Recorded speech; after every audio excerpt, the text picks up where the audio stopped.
एक दिन बिल्ली अपने परिवार के साथ बाजार से खरीदारी करके घर लौट रही थी। लेकिन अचानक पहाड़ की ऊंचाई से बड़े बड़े पत्थर गिरने लगे। बिल्ली ने घबराकर कार को संभालने की कोशिश की, लेकिन पहाड़ से गिरते पत्थरों की वजह से सड़क बंद हो गई और कार का संतुलन बिगड़ गया। देखते ही देखते कार फिसलकर खाई में गिर गई और नदी में जा पहुंची। बिछड़ा परिवार। तेज बहाव और झटके से बिल्ली और उसके पति नदी में बह गए, लेकिन उनके छोटे बच्चे कार के अंदर ही फंसे रह गए। जब पानी थोड़ा शांत हुआ तो बच्चे जैसे तैसे बाहर निकले। उनके शरीर पर चोटें आई थीं और वे दर्द से कराहते हुए रो रहे थे। माँ, पापा। उनकी मासूम पुकार जंगल में गूंज रही थी।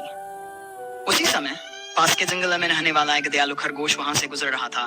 उसने देखा कि दो छोटे बिल्ली के बच्चे घायल अवस्था में हैं और जोर जोर से रो रहे हैं। खरगोश का दिल पिघल गया। खरगोश का सहारा। खरगोश ने तुरंत दोनों बच्चों को अपनी नर्म गोद में उठाया और अपने घर ले गया। वहां उसने बच्चों के घाव धोकर उन पर जड़ी बूटियां लगाईं। फिर उसने उन्हें गर्म दूध और गाजर का सूप दिया। लेकिन बच्चे बहुत उदास थे। वे कुछ भी खाने से मना कर रहे थे और अपने माँ पापा को याद करके रो रहे थे। खरगोश ने बहुत कोशिश, लेकिन बच्चे शांत नहीं हुए। खरगोश की तलाश। खरगोश को चिंता होने लगी। उसने सोचा, अगर इन बच्चों के माता पिता नहीं मिले तो ये बहुत दुखी हो जाएंगे। मुझे कुछ करना होगा। खरगोश ने तय किया कि वह खुद बच्चों के माता पिता को खोजेगा। उसने बच्चों को अपनी पीठ पर बैठाया और जंगल में निकल पड़ा। उधर बचाव दल पहाड़ के मलबे की तलाशी ले रहा था। आखिरकार उन्हें नदी के किनारे बेहोश पड़ी बिल्ली और उसके पति मिले।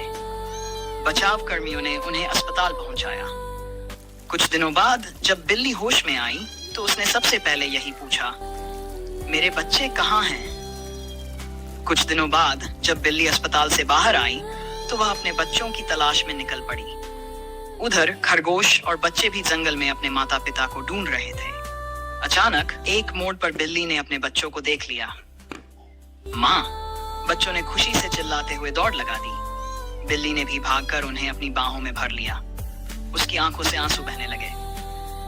खरगोश ने मुस्कुराते हुए यह दृश्य देखा। बिल्ली ने खरगोश को गले लगाकर कहा, अगर तुम नन होते तो मेरे बच्चे ना जाने कहां होते। तुमने हमारी बहुत मदद की। खरगोश ने विनम्रता से कहा, हमें हमेशा जरूरतमंदों की मदद करनी चाहिए। यही सच्ची दया है।